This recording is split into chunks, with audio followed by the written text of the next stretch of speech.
Biggest thing that I want you to know is that you do not suck at fishing. You are more than likely just in the wrong area. This video is brought to you by sportsmansoutfitters.com. I'm gonna let you know right now that in this video, we're gonna talk a little bit about some lures and some different techniques.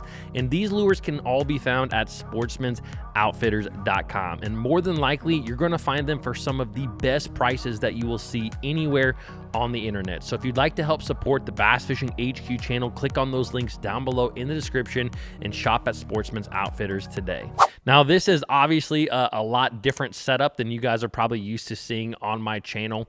And today I just wanted to test out some of equipment for some things that I have coming to the Bass Fishing HQ channel. But I also wanted to go over this subject, which is that you don't suck at fishing. You're more than likely just in the wrong area. And this is something that I see a lot in my videos. Is I get comments from guys all the time on the channel that simply say, man, I feel like I suck, or I went out today and I didn't catch anything, or whatever it is. They just get really down on themselves when it comes to bass fishing. And the biggest thing that I have seen when it comes to traveling across the nation and fishing a lot of different fisheries is that more than likely on the body of water that you are fishing, there is somewhere where it is really easy to catch bass. But the majority of the areas out there on the lake, it is actually kind of difficult to catch fish.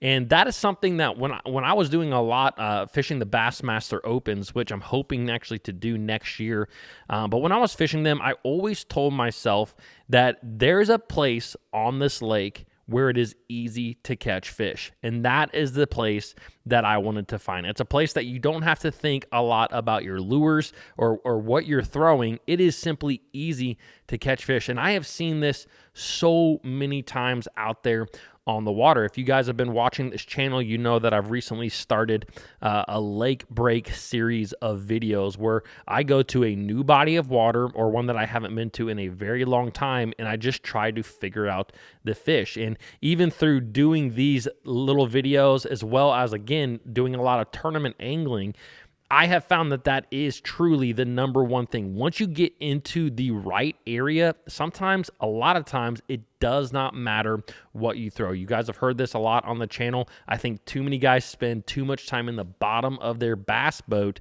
trying to weed through different lures, different colors of plastics, whatever it may be, when they should just be covering a lot of water. And so I want to first talk right now about confidence lures, because I think that this is the big thing that you can do in order to feel like you don't suck, is have some confidence lures on the front deck of your boat, or if you're a bank fisherman, with you at all times that you can pick up when you are not catching fish. Because I don't care who you are when it comes to fishing. You could be Jacob Wheeler, Kevin Van Dam, Brian Thrift, some of the best bass fishermen in the world. You're going to have days out there where you just are not catching fish. You start to go down this trickle where you're really getting down on yourself. You think you can't do anything. And then the one opportunities that you usually get when you're so far down, you miss. And it just ends up being a bad cycle. So the first thing that I want to talk about in this video is confidence lures. Now, this is something, like I said, I don't think that lures make a huge difference, but I do think mentally you should have some lures that you are extremely confident in when you're out there trying to cover water. Because, again, covering water is the key to finding those areas that have a lot of bass. But if you're not confident in the lures that you're using, that's where that trickle, where you really start to go downhill, kind of starts. So now the lures that you pick are going to be different depending on what fisheries you fish, and it's also going to be different depending on where you are in your fishing journey or career. For example, if you've been bass fishing for 20 some years, there may be 20, 30, 40, 50 different lures, techniques that you are extremely confident in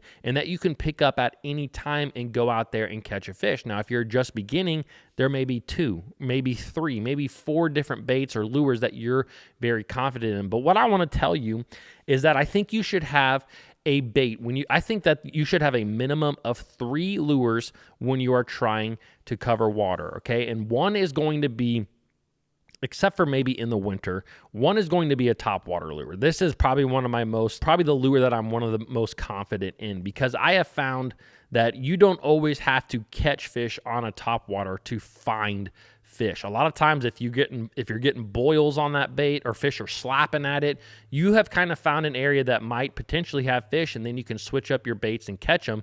But a topwater is one of the best, if not the best lure to simply cover a lot of water. And you're going to be able to cover water anywhere from about 0 feet of water to about 10 feet with a topwater. I've seen in a lot of different lakes, especially now with using Humminbird Mega Live.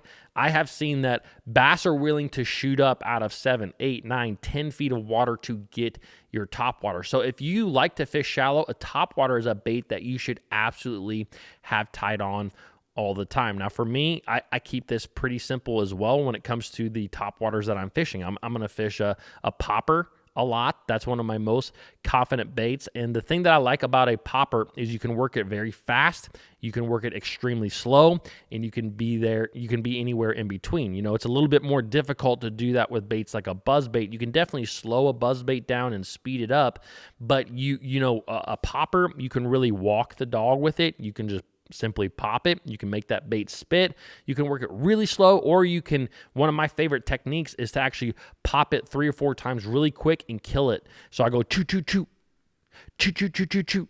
And that is when you will get a lot of bites. So a topwater is something that you want to have in your repertoire when it comes to covering water. And it doesn't have to be just a popper. It can be the one that you're the most confident in. Another good bait is a frog, simply because a frog is going to come through pretty much any type of cover that you can imagine. I mean, you can fish it on a riprap bank if you wanted. You can skip it underneath of a lay down wood tree. You can obviously fish it on top of matted vegetation or in lily pads.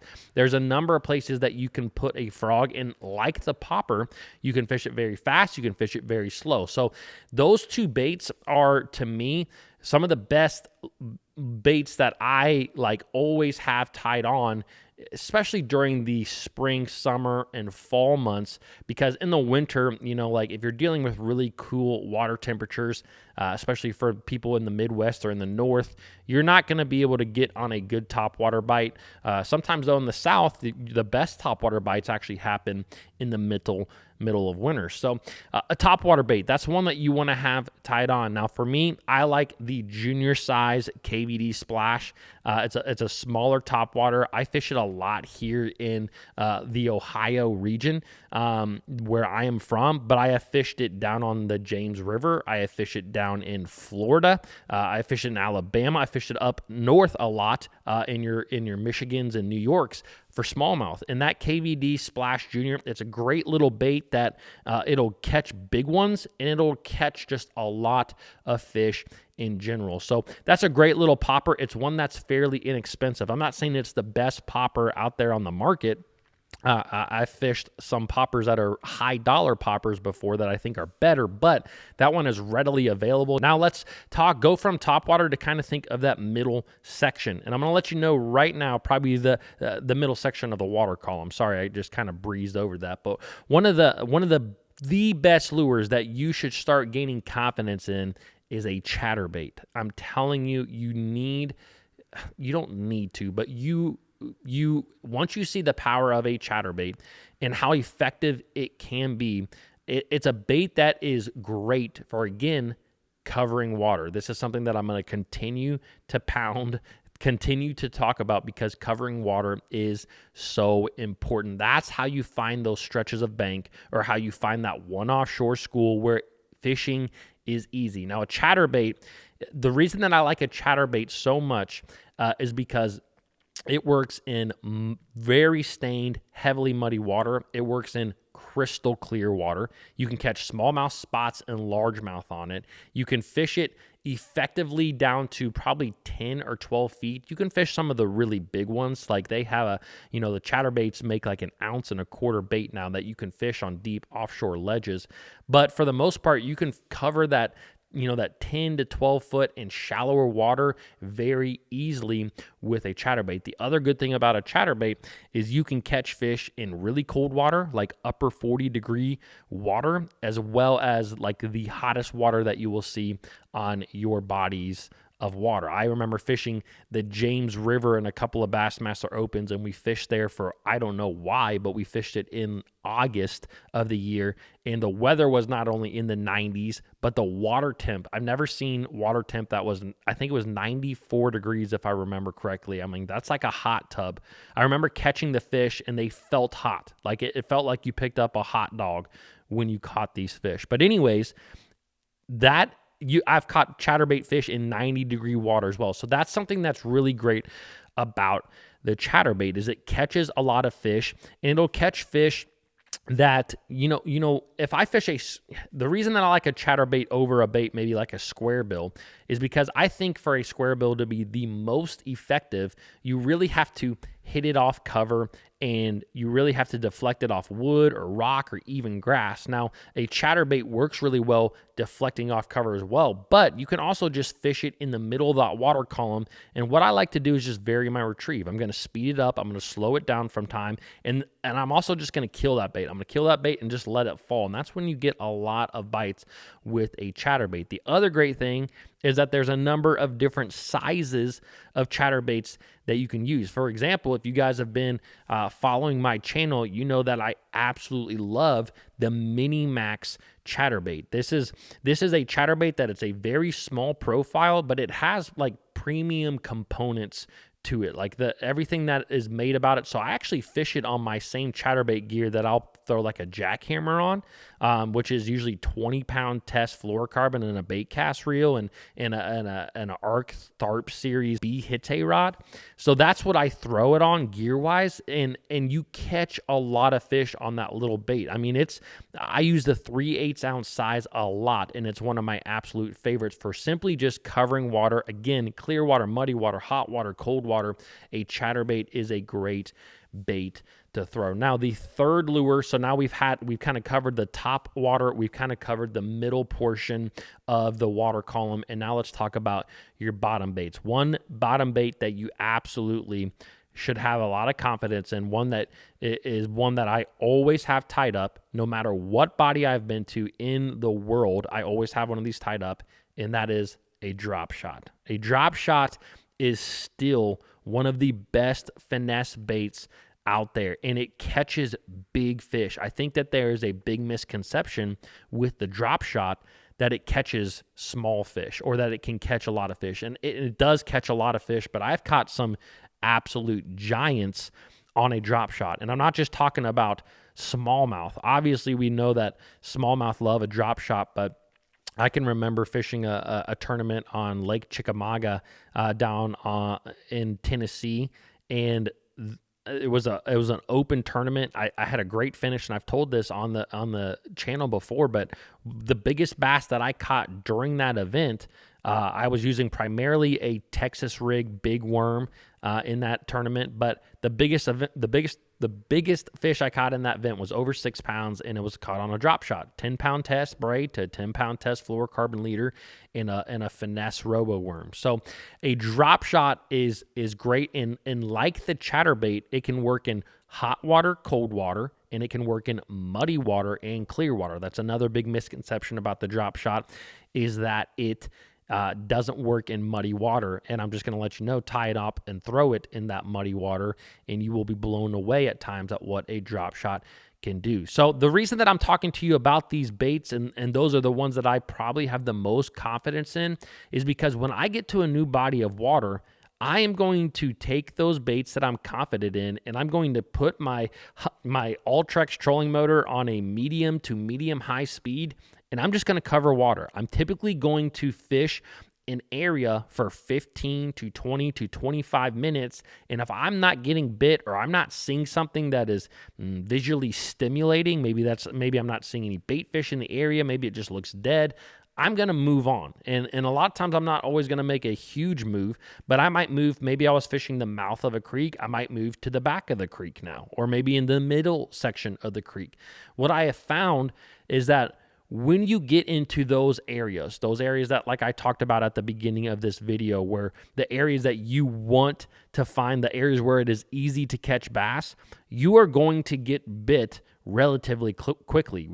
Most of the time within 20 minutes. I mean, and if you fish on a lake a lot, for example, I fish a lake here in central Ohio and I tournament fish on it. I mean, every tournament that comes to it, I fish it. I fish a Tuesday nighter on it. And I have found that if I don't, this sounds crazy, but if I don't get bit on 2 or 3 casts in an area, I move on, because I know that I'm hitting a sweet spot. I know that I'm in the right area, that if bass are in that area, I'm going to get bit within a few casts. And it happens every single time. No matter what time of the year, you notice that when fish are in that general area, you're going to get bit. I mean, a lot of times it is the first cast, especially because I know this lake well. I've scanned the whole thing with side imaging. I have a ton of things marked, so I really understand it. But even on lakes that you don't really know that well, you will typically still get bit relatively quick when you get into the right area. But that's truly something that I have found that holds up a lot of people, is they get just stuck kind of fishing a few different areas on a lake or even in a pond. I grew up on a pond, and I remember when I invited my friends over to fish this pond, that they would fish areas that I just simply knew from fishing there over and over were not productive. Now, every now and then they would surprise me and catch some fish, but in a pond, a lot of times your little points, your little corners are going to be the areas that hold a lot of fish. And I would see my friends fishing these long, straight sections of this pond where I'm like, yeah, you might catch a fish there, but if you go and walk down to that corner down there, you might catch 2 or 3. And then if you skip that whole straight section in between and walk down to the next corner, you're going to catch another 2 or 3. And sometimes you would find on that pond that, all the fish were in the smallest little area. You might fish around almost the entire thing, and you get to a small corner, maybe a small point, and you'll catch 7 fish in that one area, which makes your whole day. But the biggest thing that I'm trying to say, and I'm just kind of rambling in this particular video, is that being in the right area is critical. It is so important. And so really what you want to do as an angler is just have those confidence lures, like we just talked about, cover as much water as you can, and just try to get those clues in order to kind of piece something together. Now, a lot of guys ask me, what do you mean by covering water? And like I said, I'm not only going to keep my trolling motor on high, but if I am fishing, cover that I can visibly see with my own eyes, I am only going to pitch my bait at the high percentage areas. Just like we talked about with ponds, the corners were the high percentage areas. But even if you're going down and fishing a lake, you're going to see things on the area with your eyes, but you're like, oh, that's a place a bass should be. Okay, that's a high percentage area. If you're going down a rock bank, but there's one laydown log